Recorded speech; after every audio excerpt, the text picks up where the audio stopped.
This is Dr. Holt. In this video I have a truss. It has 3 loads being applied, a 3 kilonewton, a 6 kilonewton, a 1 kilonewton. And I want to find several things here. I want to find out what is the reactional force at A, the reaction force at G, and then can we find out what the load is going to be through each one of these members. Okay, a couple things, or one thing I want to point out in here is when we look at the beams themselves, if we can draw the free body diagram of the beam itself and it looks like this where the arrows go in, then the beam here is going to be in compression. If we see a situation like this where the free body diagram of the beam looks like this where the arrows keep coming out, we're going to consider that one to be a tension type condition. Alright, to take this problem and solve it, first thing we want to do is go ahead and draw a free body diagram and draw what the reactions are going to be at A. Now I'm going to draw this up like this. I'm going to draw this like this. That, and I'm going to go ahead and put a load on here right now, and we know right immediately it's going to be 0, but I'll point that out to you. And I'll color code these first. Make this one red. Make this one red. And make this one red here. Okay. We will go ahead and label this. This will be my F, A in the Y direction. This will be my F, A in the X direction. Again, you can make that horizontal, vertical. It doesn't make a bit of difference. And we'll call this F, G in the Y. All right. Now we can go ahead and try to solve this by summing forces in the Y direction. And you're going to find out very quickly it's not going to help you because you're going to get 2 unknowns. So I sum the forces in the Y direction and set that equal to 0. And I'm going to leave all the units just for a little bit. We would get minus 3, minus 6, minus 1, plus F, A, Y, plus F, G, Y. That's a G. Doesn't look like a very good G. Must equal 0.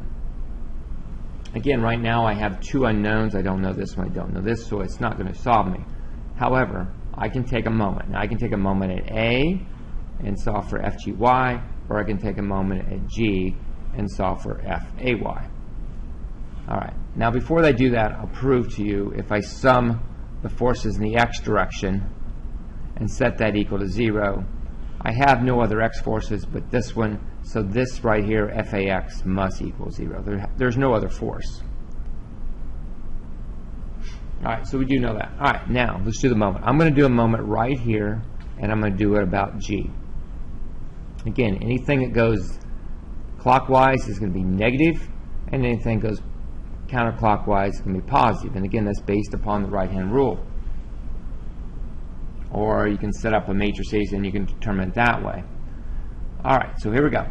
I'm going to say the summation of moments around A as a vector quantity is going to equal 0. Okay, we got 1.26, so that's going to be 1.26 times 3. Again, since this force is making this beam want to rotate this way, we make it negative. Same way with the 6, minus. And what we want to do here, we got 1.26 plus 1.26. So if I want, I can just do that. 1.26 plus 1.26. And remember, all we're really doing is we know that moment, the vector moment, is nothing more than the cross product of the R vector crossed with the F vector. Again, it's not F crossed R, it's R crossed F. And R is a perpendicular distance from the rotational point to each one of these forces. So with a 3, what is the perpendicular distance? 1.26. What is the perpendicular from the 6? It's going to be 1.26 plus 1.26. So we'll put 6 into here. We come to this one, minus. Again, I got 3 of those, so I'm going to say 3 times 1.26 times the force, which is 1, plus F Gy, and I'll do R cross F just to be consistent here.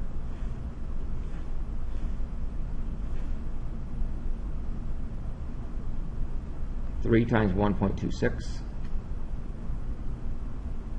times f g y. I'm sorry, I'm crowding that. So just to clarify, that's this distance here, 3 times 1.26 plus FGY. I'm making FGY to go up because I know it's going to have to go this way here. It's going to make it go counterclockwise. Okay, so now we need to start solving this. I will get 1.26 times 3. That gives me minus 3.78. Again, you can put the units on there if you'd like. It's meters times kilonewtons.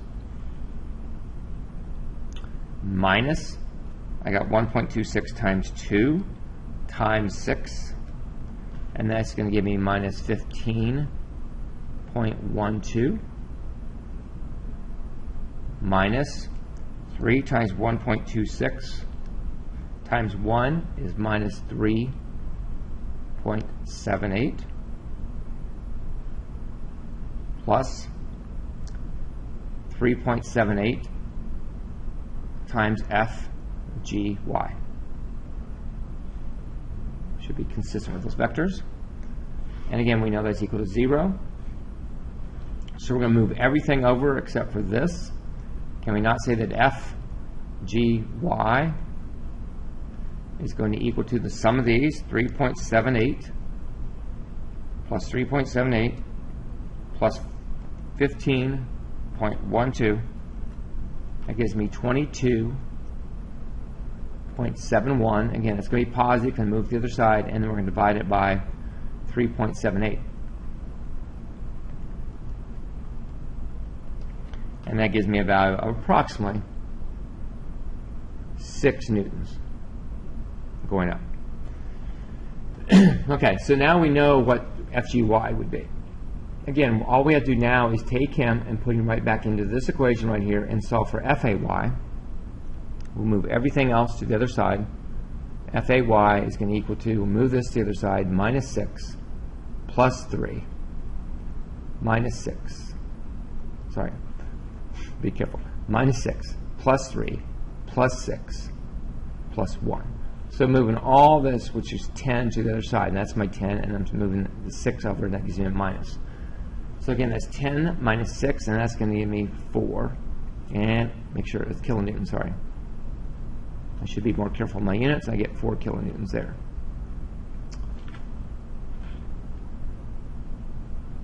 Okay. So I come to my picture. We will label these. And we'll take this out real quick.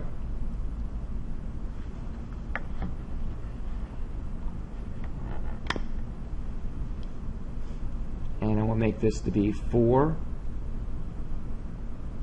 Oops, 6 kilonewtons. Sorry about that. 6 kilonewtons. And we're going to make this one to be 4 kilonewtons. And again, we know this guy is equal to 0. All right, so at this point, we want to draw a free body diagram. I'm going to draw it right here.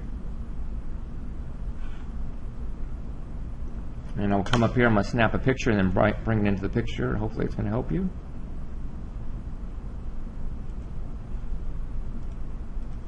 Grab this guy right here.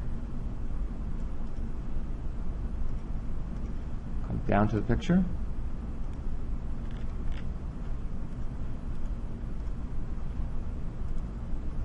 I'll draw a free body diagram there. Okay, we'll draw a free body diagram at G right here. Come to here.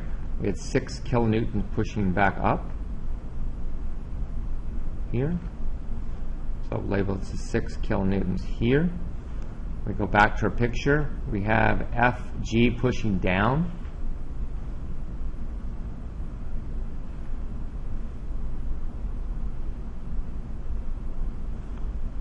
Okay, we also have member Eg being attached to, so we just give it a direction here. Again, it's not really important what direction you give this. Just make your assumption and the math will prove it out. All right, at this point I'm going to sum my forces in the x direction and I will set those equal to 0. And look what we will get. We will find out very quickly that Eg must equal 0. I have no other forces being horizontally. So I know right now that Eg is a 0 force member, carries no load. So I go back to the picture, I will label this as 0. All All right, I come up here now. I will sum my forces in the y direction. I will set that equal to 0. I will have 6 coming up minus Fg coming down must equal 0.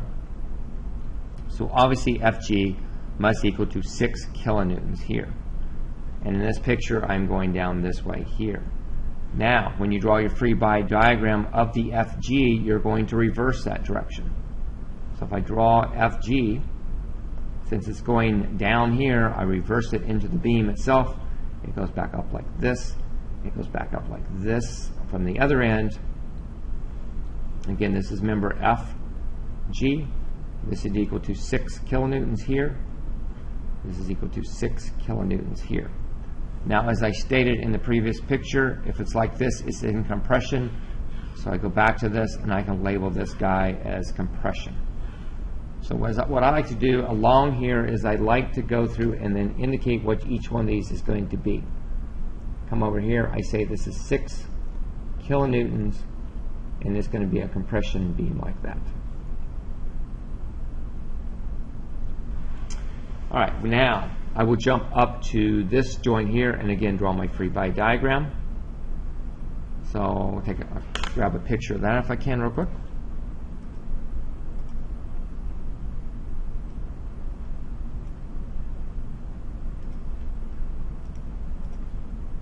Go back to a picture.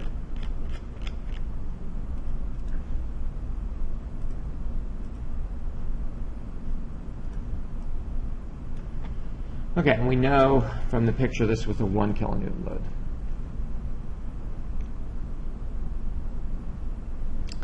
All right, again, you reverse things. Since this is coming down, it's going to be pushing back up on the other member. So when I draw my free body diagram, I will come here. I will start putting in the forces I know. Again, since this is going down, it will go back up. I'll have 6 kilonewton pushing back up. 1 kilonewton coming down there.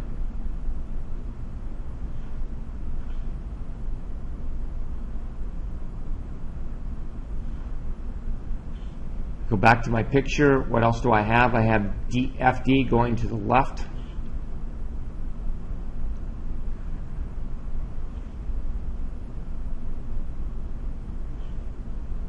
And the other member I have is EF going down.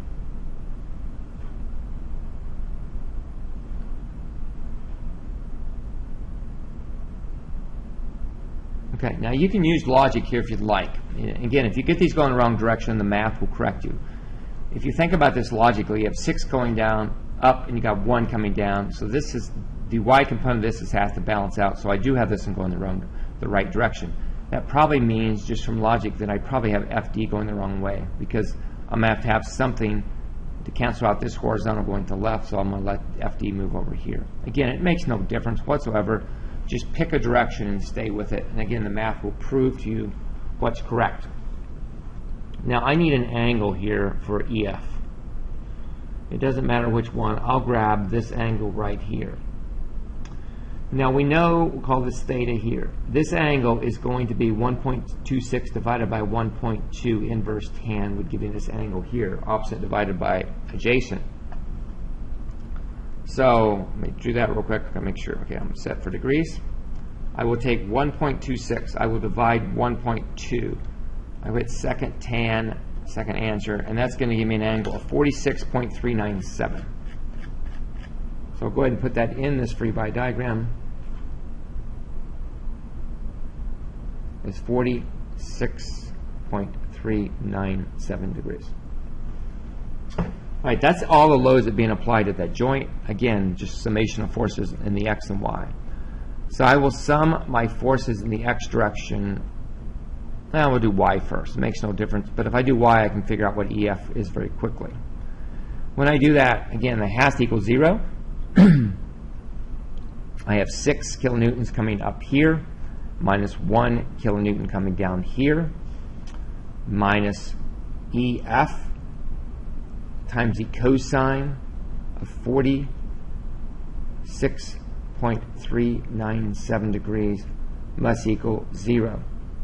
I will solve for EF, move this to the other side. On this side, I'll get 5. I will divide that by the cosine of 46.397, and that's equal to EF. Again, if you're confused, I added these two together, give me 5. I moved this other side and then divided by the cosine. So I'll work that very quickly. 5 divided by the cosine of that angle gives me a value of 7.25.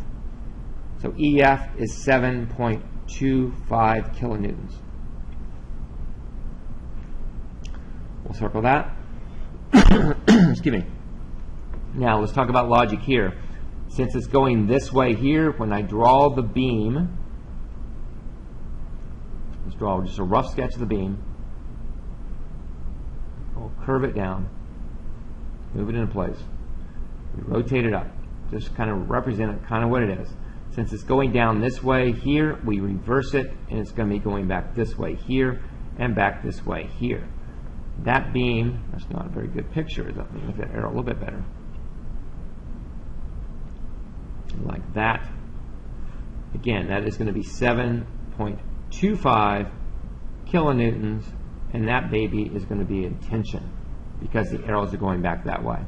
And let's go back to the picture and look at it and see if you think that makes sense. Again, you're pushing up here more than you're pulling down here, so the beam is being stretched. So this part's going to be it's going to be deflected this way, so it is definitely in tension.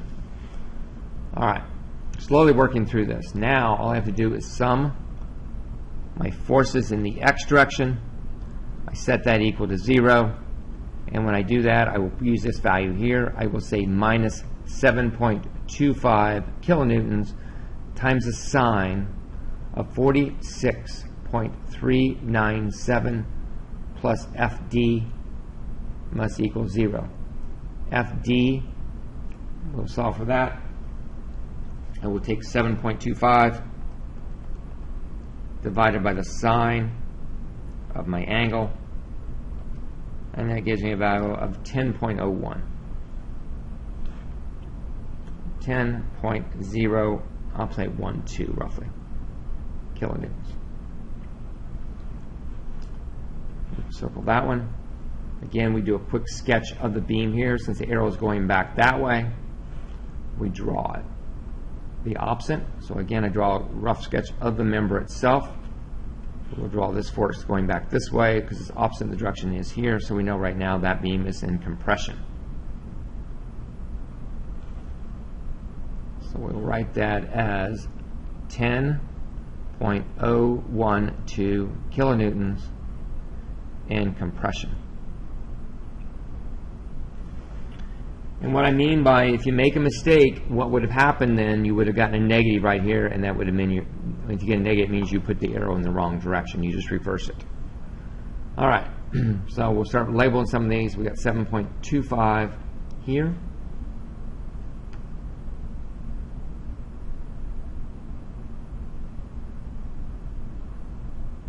And that's in tension. We come over to here. Again, we know the other one was 10.012.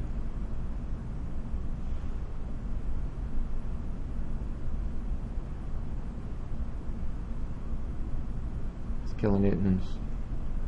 And that guy was what? Was it compression, I believe? I'm sure. Compression.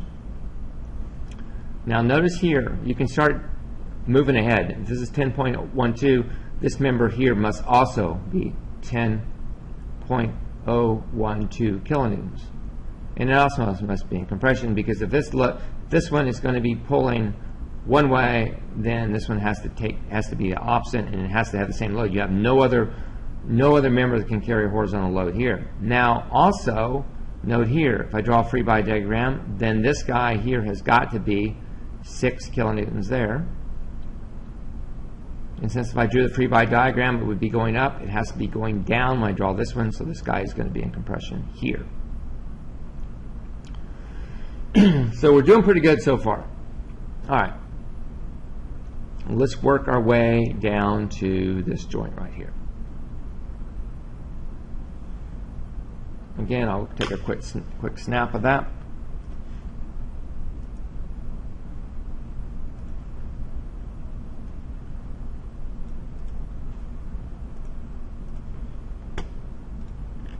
go down. And I hope you find this not that difficult. It's kind of meticulous,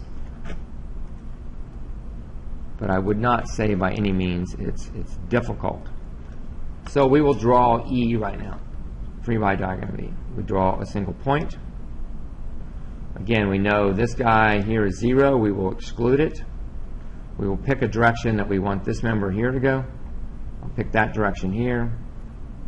We'll go back to our main beam that's coming down, which is going to be ED.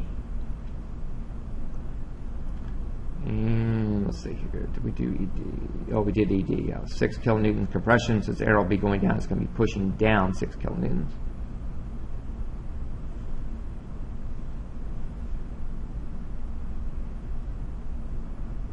Okay, again, if you're confused about why I got the arrow going this way here, then just go back to the picture, go ahead and take the time and draw your free body diagram, because if I drew a free body diagram here, then this member would have to be pushing up to respond to the 6 kilonewtons. So then when I draw the free body diagram of this item, of this beam itself, its arrows would go like this, and then like this, and then when I draw, excuse me, like this, and then when I draw my free body diagram here, I would reverse it, so it'd be pointing back down. So again, I got 6 kilonewtons going back down that way. Again, I will pick what arrows direction I think these are going to go. Excuse me. This one's going to go. We'll just pick this direction here. We know right now this one, we did this one earlier, and since 7.25 is going down, it must go the opposite direction.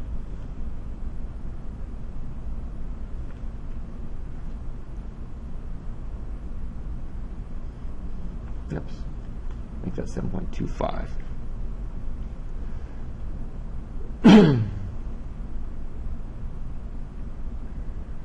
Okay, we will label these members now. Let's see what else I need. What do I need? I need CE.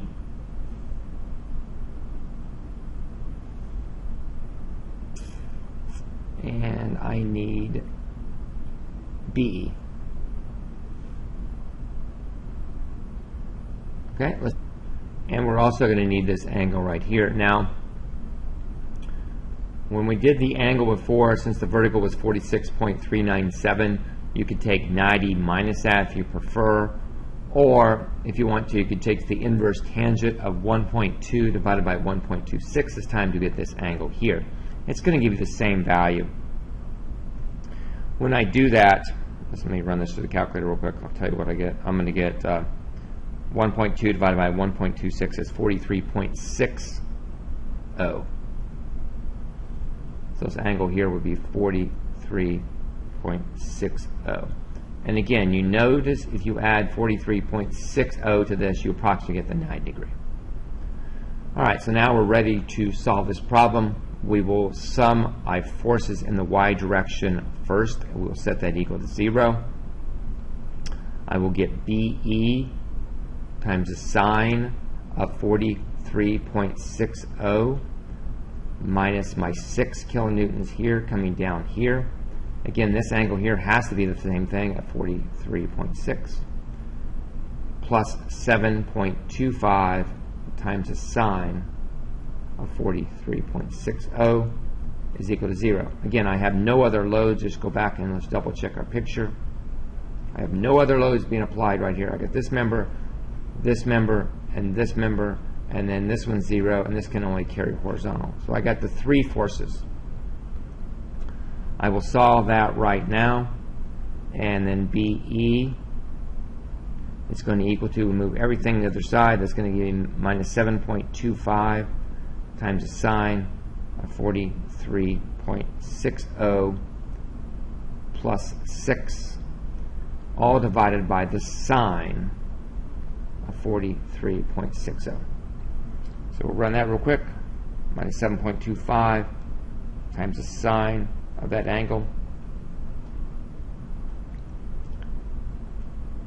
plus 6 divided by the sine of that angle again. And that's going to give me 1.45.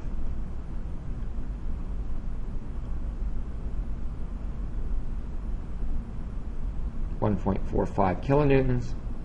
And again, since I got a positive number, that means I put the arrow in the right direction. So since this is going pushing up, we know that when we drew the beam of BE, again, I'll draw this horizontal and rotate it, that we show it going the opposite. If this is pushing here, then this has to be pushing back this way here, like that.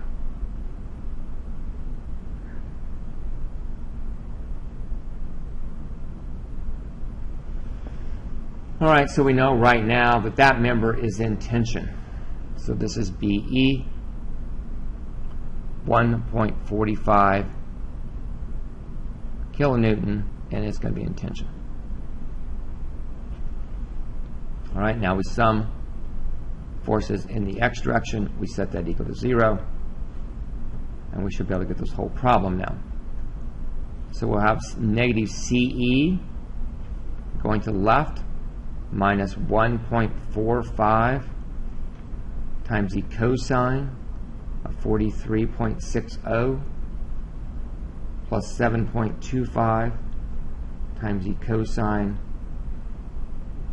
of 43.6 must equal 0. We will go through here very quickly and solve for CE.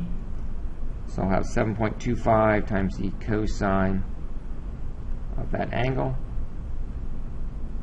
43.60, minus 1.45 times the cosine of that angle. And I got these saved in my calculator, that's why it's taking just a little bit of time. And that gives me CE as 4.2 newtons. So CE is equal to 4.2 kilonewtons. And again, that means the arrow I had going this way, it means when I draw that member itself, the arrow is going to go back the other direction, like that. And again, that member is going to be in tension. So this is CE, 4.2 kilonewtons, and again, it's going to be in tension. All right, so we'll go back to our picture. We will start putting these numbers in. Make sure it's 1.45 tension.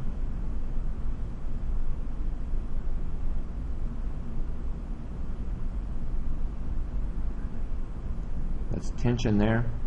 Now we got this guy here, which we just did. And let me say CE, 4.2 kilonewtons tension.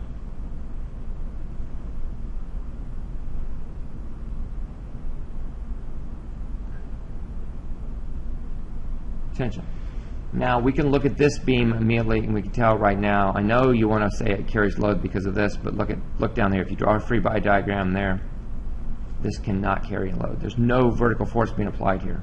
So that's a zero force member there. So we pretty much have this. Right now we know this one, we know this one, we know this one, we know this one, we know this one, we know this one, we know this one, and we know this one. Now you have choices here. If you wanted to find out what the force is in here, you could come here and draw your free body diagram. However, it's going to be much easier for you to come right to this position, and since you know these forces, just go right here and find out what AB is. And that's what I'm going to do. I'm going to grab this,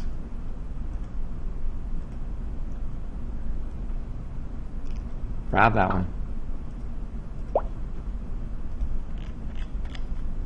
scroll all the way down,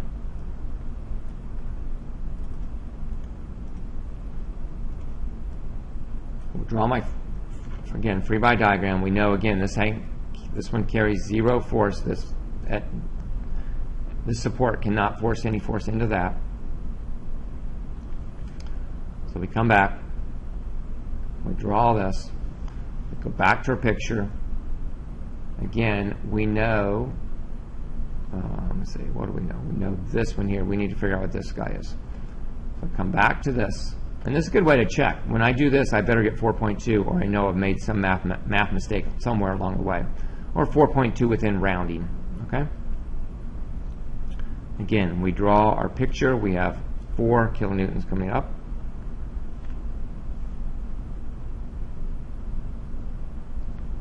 I got this guy here, and we're going to have to just make some assumptions here. We'll make the assumption here, since I got 4, it's going to be coming down this way here, and we'll make the assumption that this one's going to go back this way here. Be very careful with your angles. Again, we're going to find this one. That is going to be 1.2 divided by 1.26. I'll just do it one more time because I don't want to make any mistakes at this point in time. And that is my 43.60. So we go back to picture, and we know this angle here is 43.60. Which means basically that this is the vertical angle here on the vector over the line. Which means this is 43.60. All right, so let's label our members. Let's go back to our picture. We have AC and AB. This is going to be AB, and this is going to be AC. Sum the forces in the y, set them equal to 0. I will get 4 coming up minus AB times the sine of 43.60 must equal 0. We will solve for AB, and that's going to equal to 4 divided by the sine of 43.60. 4 divided by the sine of that value there gives me a value of 5.8 newtons. So AB is equal to 5.8 kilonewtons. Be very careful with that. We know that right now. And now we will just go ahead and sum the forces in the x, and let's see if we did this problem right, hopefully. Done many of these, and it's very easy to make a mistake. I will get minus 5.8 times the cosine of 43.60 plus AC must equal 0. 5.8 times the cosine of that angle, and that gives me 4.2. Boy, we got it right. AC is equal to 4.2 kilonewtons. All right, so we know that. Again, now, just to finish up this problem, let's just draw our pictures of AC. We have the arrow going to the right, so when I draw AC, I have to make it go back to the left. So AC would look like this. Its vectors are going to go like, oops, go with the arrows. It's going to go like this and like this. So this is AC. Its force is going to be 4.2 kilonewtons. Since the arrows are going out, it's going to be in tension. When I draw AB, since it has the arrows going down here, that goes opposite. I'll do this, then rotate it into place. Do it like that. Again, since it's going here, we make it go back the other way, like that. And this would be AB. It's going to equal to 5.8 kilonewtons, and that's going to be in compression. All right. So again, I worked through this beam very carefully. It's all based upon the summation of forces, and you just go from joint to joint to joint. Again, it's very easy to look through here and identify your zero force members. This has to be a zero force member, cannot carry a load. Same way with this one. Since this is on rollers, this has to be a zero force member. All right. Well, anyway, I hope this video was useful. And notice here a couple things. Notice when I came to this joint here, I didn't even have to use the 3 kilonewtons to figure this. I worked my way from here down to here. At that point, I was done. I didn't have to come up here. But I guarantee you, if you reverse these and draw your free body diagram, since you know the forces here, here, and here, you will find out that everything will balance based upon our calculations.